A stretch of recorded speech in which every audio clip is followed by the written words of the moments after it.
नमस्कार दोस्तों। निफ्टी और बैंक निफ्टी के डेली एनालिसिस के इस वीडियो में आपका स्वागत है। दोस्तों, जैसा कि आप जानते हैं कि हम यहाँ बात करते हैं मार्केट की, और मार्केट में सबसे पहले हम बात करते हैं निफ्टी की। तो दोस्तों, आप देख सकते हैं यहाँ पे कि निफ्टी पिछले 3 दिनों से यहाँ कंटिन्यू एक बेयरिश साइड रही है। मार्केट में कंटिन्यू 3 दिनों से गिरावट देखने को मिली है, और हम अभी जो खड़ा है मार्केट में वो 17,845 के करीब खड़े हैं।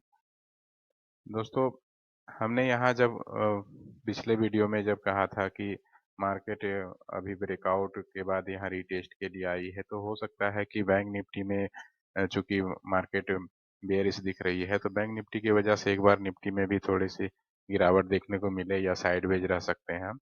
पर बैंक निफ्टी में गिरावट की और जो मेजर कंपनियां होती हैं जिनकी वेटेज रिलायंस वगैरह की इसमें ज़्यादा है, तो उसकी वजह से मार्केट में थोड़ी सेलिंग देखने को मिली है। और आज हम निफ्टी में लगातार तीसरे दिन आज हम नीचे की ओर हैं। जाते जाते एक बुलिश कैंडल बना के गई है, पर हम अभी इसको कंफर्मेशन नहीं मान सकते हैं, क्योंकि 3 दिनों से जब कंटिन्यू गिरावट रहती है, तो जब तक कोई अच्छी कैंडल नहीं यहाँ पे दिखे बुलिश सेंटीमेंट की, या फिर हम जो ये ग्रीन कैंडल से पहले जो रेड कैंडल है, हम जब तक इसके ऊपर नहीं एक बार क्लोज हो जाते हैं, तब तक हम अभी ये नहीं कह सकते हैं कि हम बुलिश साइड रह पाएंगे। लेकिन दोस्तों, जब हम लास्ट वीडियो दिए थे, हमने फ्राइडे का जो वीडियो हमने जो दिया था, उसमें हमने कहा था कि अगर मार्केट एक बार यहाँ से हम जहाँ खड़े थे वहां से नीचे की ओर जाती है, तो हमने जो सपोर्ट एरिया दे रखा था वो था हमारा 17,900 का, 17,855 और 17,800 का। आप देख सकते हैं कि हमारा जो नीचे साइड का जो था, दो लेवल हमने यहाँ अचीव किया है। तीसरा लेवल जो 17,800 था, वहां तक हम एक बार नहीं जा पाए हैं। 17,820 से ही हम एक बार ऊपर की ओर निकल गए हैं। दोस्तों, हम बात करते हैं कि हमें कल क्या संभावनाएं हैं यहाँ मार्केट में। तो कल दोस्तों, जिस हिसाब से अभी यहाँ मार्केट में क्लोजिंग हुई है, पिछले 3 दिनों से हम यहाँ बेयरिश साइड पे हैं। तो अभी एक रेंज में जो हम फंसे थे पिछली बार, उसी रेंज में हम फिर आकर के फंसे हैं। हो सकता है कि मार्केट यहाँ से एक बार साइडवेज रह जाए, या फिर अगर हम साइडवेज नहीं रहते हैं तो फिर एक बार थोड़ी सी हल्की गिरावट और यहाँ से देखने को मिल सकती है।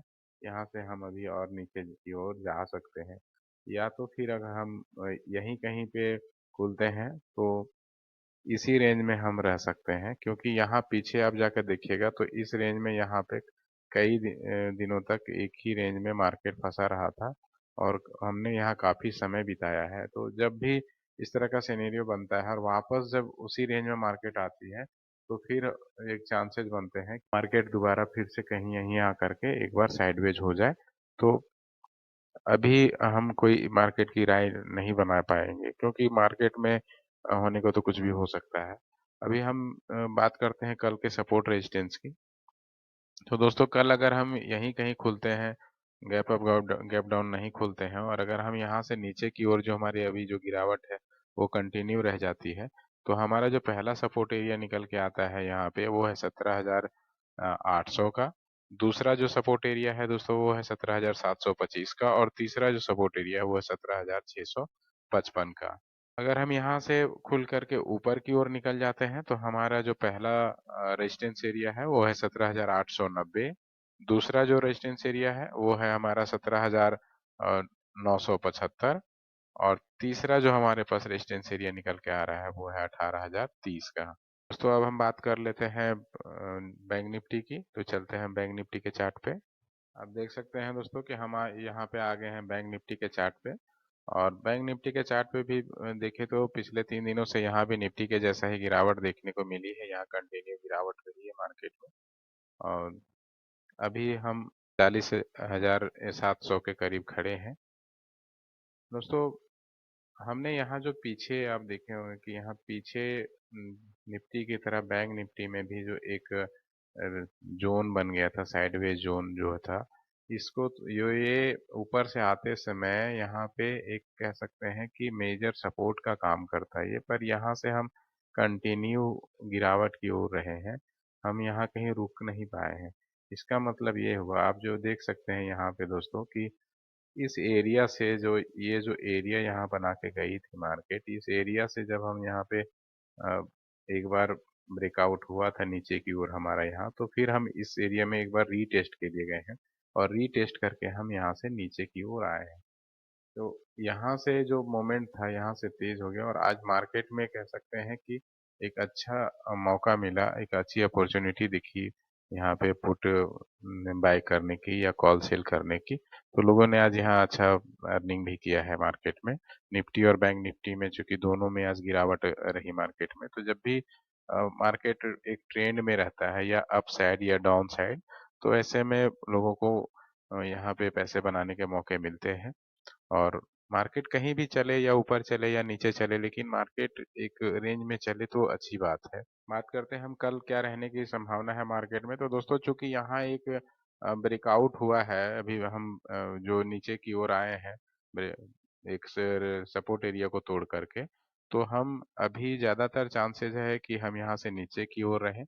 लेकिन यहाँ आप देख सकते हैं कि हम यहाँ 40,600 के करीब जो यहाँ पर एक मेजर सपोर्ट है, हम उस पे उसके आसपास कहीं खड़ा है। 40,700 पे खड़ा है, पर यहाँ से जो पहला जो सपोर्ट एरिया है हमारा वो है 40,600 का। तो हो सकता है यहाँ से हम रिटेस्ट करके ऊपर की ओर भी जा सकते हैं, लेकिन ज्यादातर संभावना अभी है कि मार्केट एक बार नीचे की ओर आए। जो हमने पिछला लो लगाया था यहाँ पे 39,400 को 500 के करीब, तो हम हो सकता है कि एक बार इसको रीटेस्ट करने के लिए आए। और जिस हिसाब से मार्केट में गिरावट हो रही है, लगातार तेजी से नीचे की ओर आ रहे हैं हम 3 दिनों से, तो एक बार यहाँ से संभावना है कि हम जो ये नीचे की ओर जो ये लोअर लगा के गए थे, तो हम यहाँ रीटेस्ट के लिए एक बार आ सकते हैं। दोस्तों, अगर हम यहाँ से कहीं कंटिन्यू जो हमारा गिरावट रहता है, तो पहला जो हमारा यहाँ सपोर्ट एरिया है वो है 40,600 का। दूसरा जो हमारा यहाँ सपोर्ट एरिया है वो है 40,170 का। और तीसरा जो सपोर्ट एरिया हमारे पास निकल के आ रहा है वो है 39,855 का। अगर हम यहाँ से ऊपर की ओर निकल जाते हैं दोस्तों, हम यहाँ से एक बार अगर मतलब ट्रेंड चेंज हो जाए और हम ऊपर की ओर चल देते हैं, तो हमारे पास जो रेजिस्टेंस एरिया निकल के आ रहे हैं वो है 40,885 के। दूसरा है 41,200 और तीसरा जो हमारे पास रेजिस्टेंस एरिया है वो है 41,550 का। दोस्तों, ये मेरे वीडियो एजुकेशनल पर्पज से, हम यहाँ किसी तरह का बाय सेल का रिकमेंडेशन नहीं देते हैं। दोस्तों, अगर आपको किसी तरह का बाय सेल करना है तो आप अपनी थोड़ी सी एनालिसिस अवश्य कर लें और सपोर्ट रेजिस्टेंस को एक बार लिख लें, तो आपको ट्रेड लेने में सुविधा होगी। जैसा कि आप देख सकते हैं कि पिछले कई दिनों से हमने जो सपोर्ट रेजिस्टेंस दिए हैं वो काफ़ी अच्छे वर्क कर रहे हैं और उन्हीं जगहों पे मार्केट में एक बार कह सकते हैं कि अच्छे मोमेंट देखने को मिले हैं वहां से, या वहां से मार्केट रिएक्ट करके अप या डाउन की ओर जाती है। तो आप सपोर्ट रेजिस्टेंस को एक बार लिख ले दोस्तों, तो काम करने में आपको मार्केट में आसानी होगी। दोस्तों, अगर वीडियो अच्छी लगे तो वीडियो को लाइक और शेयर कर दें और चैनल को सब्सक्राइब कर दें। धन्यवाद दोस्तों।